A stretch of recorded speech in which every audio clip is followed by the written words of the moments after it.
welcome back. This is Miss V from Rainier View. Hi, this is Miss Cravioto from Panther Lake. How are you guys? Hope you're doing good.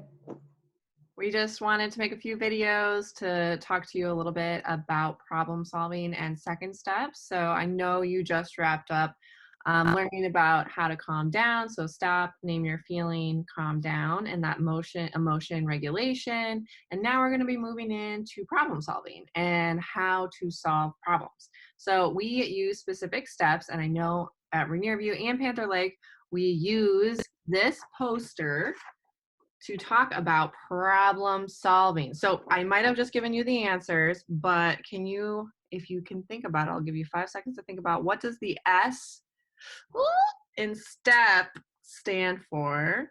Miss Cravioto, do you remember? Yes, we just practiced it with smaller students, the kindergarten and first graders. It means say the problem and Okay. saying it without blame.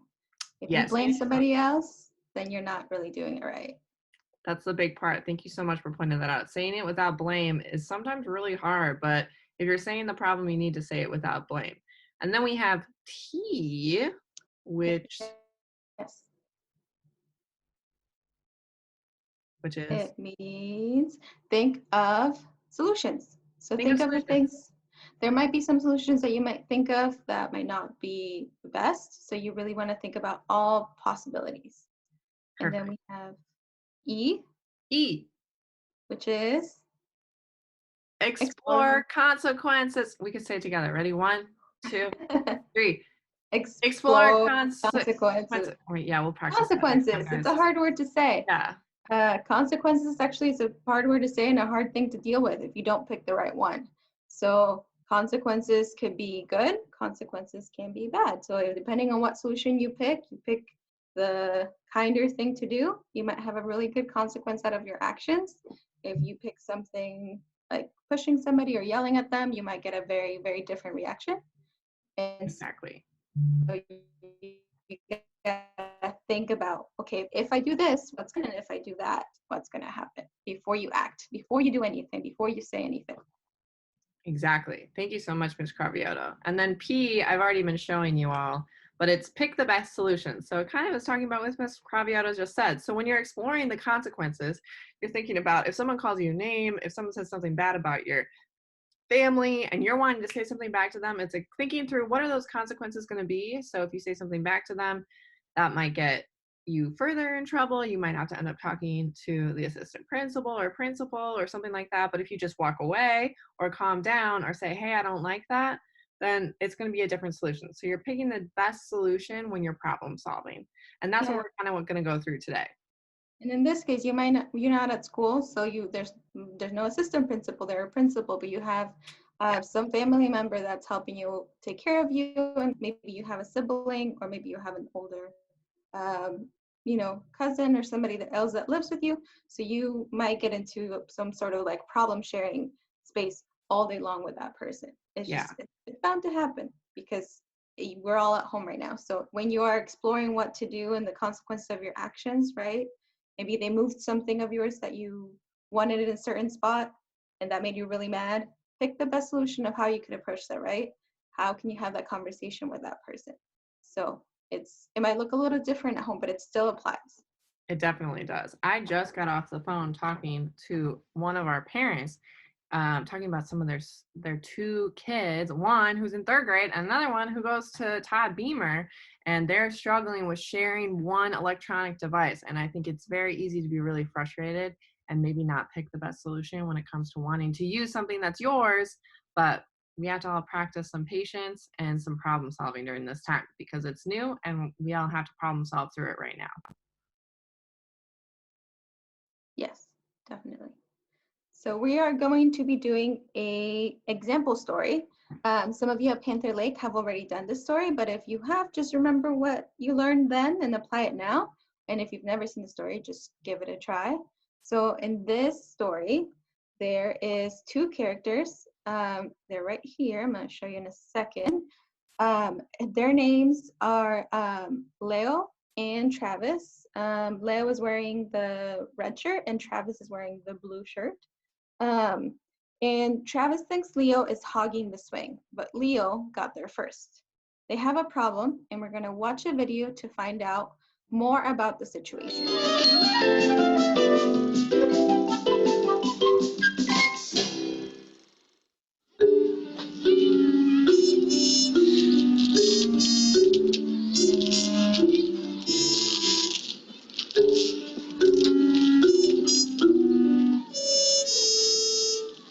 My old playground. Recess was my favorite time because I liked doing stuff with my friends, playing tag, playing soccer, and of course, swinging. Leo and Travis like doing stuff too, but they've got a problem. Hey, let me have a turn. No, I got here first, so I can use it as long as I want. But you're not even swinging. You're just twisting around. So what? You can't tell me what to do. I just want to twist around. I don't have to swing. But that's not fair. You have to give me a turn, too. No, I don't. Hey, let go. Okay, this isn't going well. Hey, guys, what's going on? All right, guys, so we just watched the problem, right? We had our little cartoon guy named Anthony who was helping Leo and Travis through the problem. And I want you guys to take a second, either in your head or with your family member who might be watching this with you. What are Leo and Travis feeling? And then maybe Ms. V, you can answer. What do you think they might be feeling?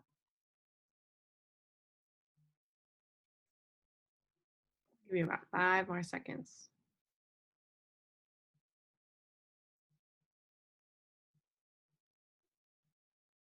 Perfect. So, Ms. Cravioto, I think that Leo and Travis are probably feeling irritated and upset because they both want to use the swing. They're both out at recess. They're looking to have fun, but they can't quite figure out their problem of who should be able to use it or how they're going to share the swing. So, I think they're in the yellow zone, maybe approaching the red zone.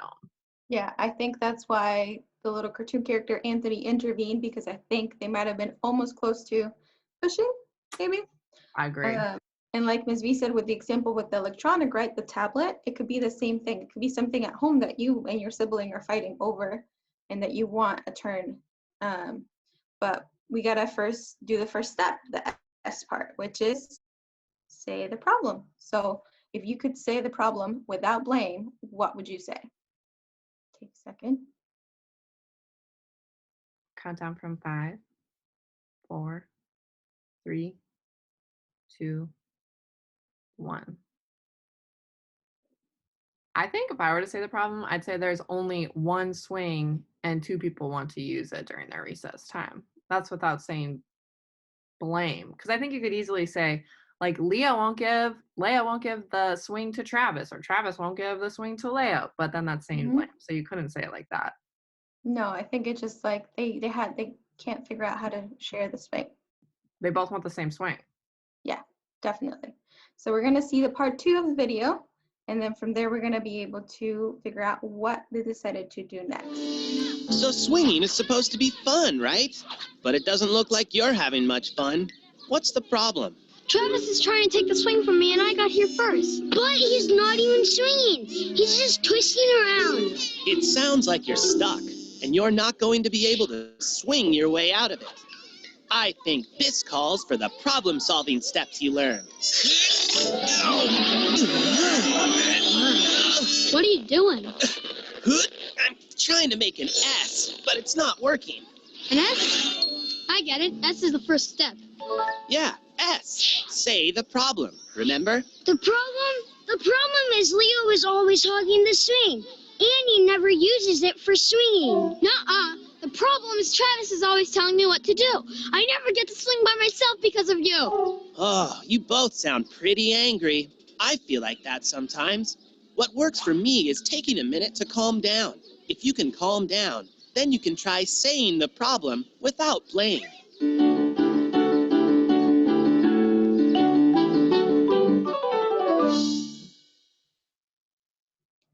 All right, so we watched part 2 of the video. Did you see and hear a lot of blame in that video?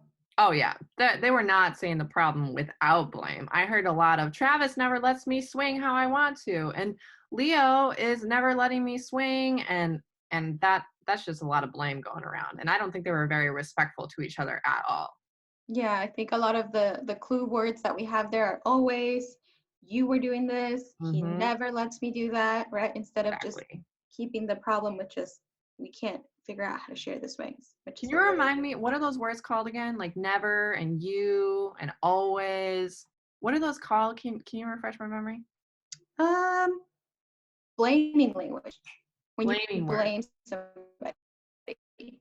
So you might use, and you might not have known that off the top of your head because I had to look at my notes to figure out what that word, but it happens even to grown-ups when they get into an argument. There's a lot of blaming words that might hurt somebody else's feelings. So Exactly.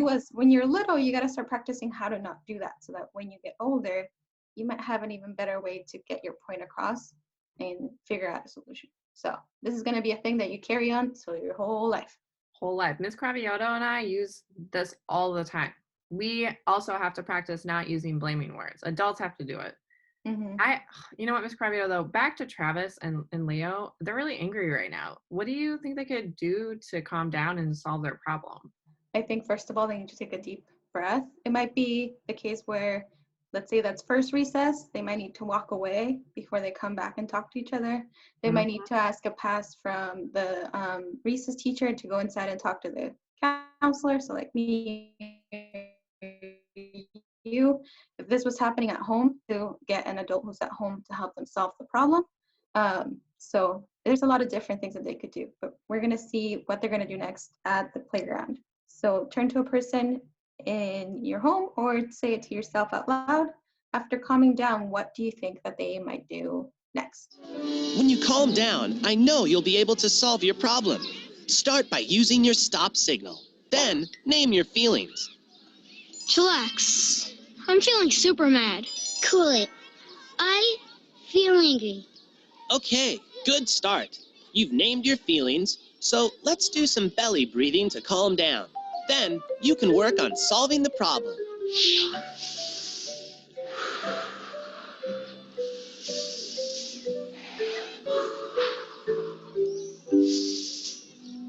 Well, I know I feel calmer. I think you're ready to work on solving your problem with STEP. We started with S, which is... See the problem. I said it. Leo's always hugging the swing. And I said Travis is always bossing me around. When you say the problem using words like always and never, you're using blaming words. That's going to make the other guy feel like it's his fault. And if he thinks you're blaming him, he's going to feel mad. Those kinds of words fall into the disrespectful category, and we're all about being respectful. Let's try something that'll help you say the problem without blaming anybody else. Travis, tell us what you want or need. I want to turn on the swing. And what do you want or need, Leo? I want to finish my turn on the swing. So if we put both of those wants together, we can say the problem without blaming. The problem is you both want to use the same swing. Yeah, and I want to twist around on it. Travis wants to swing, but I don't. So now what?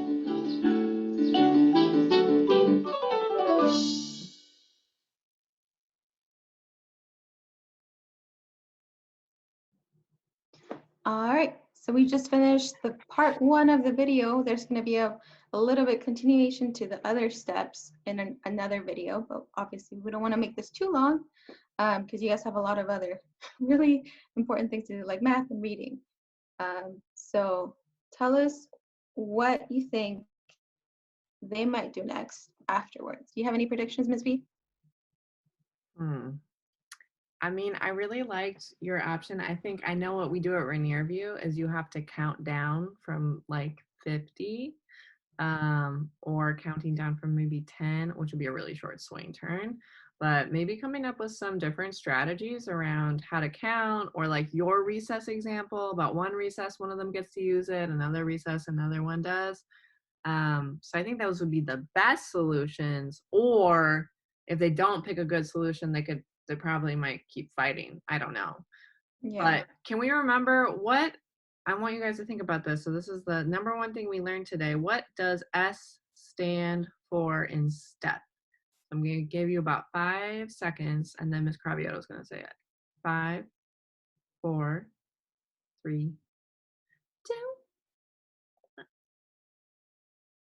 It means say the problem without blame. Say the problem without blame. And we heard Leo and Travis saying the problem with a lot of blame. And only right at the end were they able to say, I want to finish my turn and I want to turn on the swing. So I'm really excited to see what happens in the next video. Yeah, so thank you guys for sticking around with the whole thing. And if it was a review, I hope you found it helpful. And we're going to keep making some more videos. And I think by the end of this, you guys will be problem solving experts. So That's right. it'll be really great.